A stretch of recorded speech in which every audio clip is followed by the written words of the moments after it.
हरियाणा की सियासत में खास तौर पे अहीरवाल को लेकर फिलहाल माहौल गरमाया हुआ है। मामला गुटबाजी का है, मामला बगावत का है। सवाल लगातार उठाए जा रहे हैं और सबसे हैरान कर देने वाली बात तो यह है कि इस बार हरियाणा कांग्रेस में नहीं बल्कि हरियाणा बीजेपी में ये सब कुछ हुआ है और वो भी खुलेआम। सीएम के कार्यक्रम के दौरान आमतौर पर अब तक ऐसा देखने को नहीं मिला कि मुख्यमंत्री का कोई कार्यक्रम हो, उसमें क्षेत्र के सांसद और विधायक मौजूद ना रहें। लेकिन रेवाड़ी के बावल में हुए कार्यक्रम में ऐसा हुआ। इसके बाद हरियाणा बीजेपी में हलचल तेज है, यहां तक कि कार्रवाई की बात तक कही जा रही है। ऐसे में कौन कौन और क्यों इस कार्यक्रम से दूर रहे, रेवाड़ी में लगी इस आग का धुआं दिल्ली तक कैसे पहुंचा और पार्टी आला कमान किस एक्शन की तैयारी में है, इस रिपोर्ट में आपको बताऊंगी। नमस्कार, आपके साथ मैं प्रतिमा दत्ता।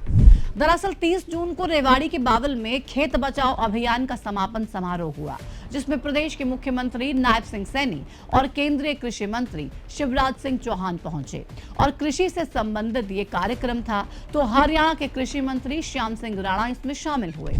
लेकिन शामिल होने वालों से ज्यादा चर्चा इस बात की हो रही है कि कार्यक्रम में कौन कौन नहीं पहुंचा और क्यों का जवाब भी टटोलने की कोशिश करेंगे।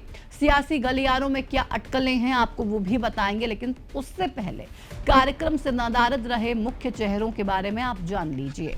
कार्यक्रम में ना पहुंचने वालों में सबसे प्रमुख चेहरा है स्थानीय सांसद और केंद्रीय राज्य मंत्री राव इंद्रजीत सिंह का।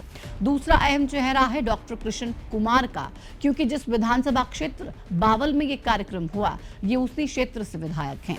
इसके अलावा जिले के 2 अन्य विधायकों को भी निमंत्रण था, यानी कि रेवाड़ी से लक्ष्मण यादव और कोसली से अनिल यादव भी इस कार्यक्रम से नदारद रहे।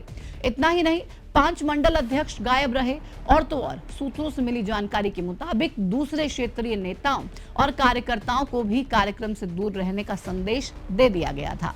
और यहीं से ही अहीरवाल की राजनीति में सियासी अटकलबाजी का नया दौर शुरू हो गया।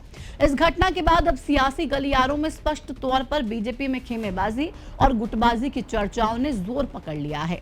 अहीरवाल में बीजेपी में गुटबाजी सामने आना कोई नया नहीं है। राव इंद्रजीत बनाम राव नरबीर शुरुआत से ही चला आ रहा है, लेकिन सीएम के कार्यक्रम का ही बहिष्कार हो गया, ऐसा पहली बार है।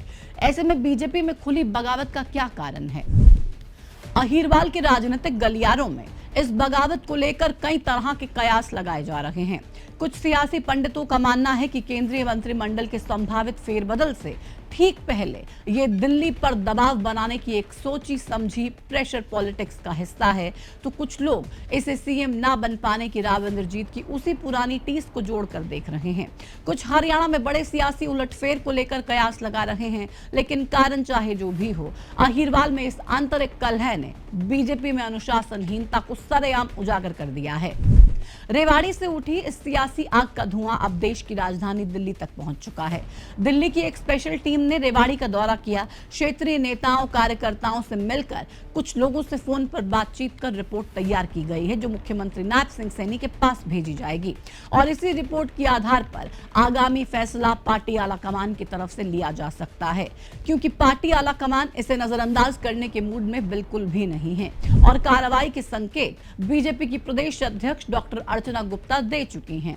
मीडिया से बातचीत में विधायकों की गैर मौजूदगी पर प्रदेश अध्यक्ष अर्चना गुप्ता ने कहा है कि उन्हें जरूर पहुंचना चाहिए था। साथ ही पार्टी की तरफ से संज्ञान लेने की बात भी अर्चना गुप्ता ने कही। राव इंद्रजीत नहीं पहुंचे, 3 विधायक नहीं पहुंचे, 3 विधायक और नहीं पहुंचे हैं। आपको नहीं लगता कि पहुंचना चाहिए था? जरूर पहुंचना चाहिए था, लेकिन जो भी कोई बात हुई है पार्टी उसका संज्ञान लेगी। वहीं इस पूरे विवाद को बढ़ता देख और दिल्ली की सख्ती को भांपते हुए 2 विधायकों ने आनंद फानन में प्रदेशाध्यक्ष डॉक्टर अर्चना गुप्ता के दरबार में हाजिरी लगाई। बावल से विधायक डॉक्टर कृष्ण कुमार और कोसली से विधायक अनिल यादव ने प्रदेश अध्यक्ष डॉक्टर अर्चना गुप्ता से मुलाकात कर डैमेज कंट्रोल की कोशिश की, लेकिन कार्रवाई से बच पाना इस पूरे मामले में थोड़ा मुश्किल नजर आ रहा है। बीजेपी में इस अनुशासनहीनता के बाद विपक्ष को भी मौका मिल गया है। अब विपक्षी नेता बीजेपी को जमकर घेरते हुए नजर आ रहे हैं। इस पूरी घटना के बाद रामपुरा हाउस और बुढ़पुर हाउस की वर्चस्व की लड़ाई भी बौनी नजर आ रही है, क्योंकि ये सीधे तौर पर मुख्यमंत्री के कार्यक्रम का बहिष्कार किया गया है। ऐसे में पार्टी भी इस मामले में अभी तक पूरी तरह सख्त नजर आ रही है और कड़ी कार्रवाई के संकेत दिए जा रहे हैं। लेकिन अब ये देखना बेहद दिलचस्प रहने वाला है कि पार्टी हाईकमान बगावत के इन सुरों को कैसे शांत करेगा। क्या इस बार अनुशासनहीनता पर कोई बड़ी गाज गिरेगी या फिर हर बार की तरह मामला ठंडे बस्ते में डाल दिया जाएगा? इंतजार करेंगे और जब भी कोई फैसला आएगा सबसे पहले आपको बताएंगे। फिलहाल इस वीडियो में इतना ही। मुझे दीजिए इजाजत। नमस्कार।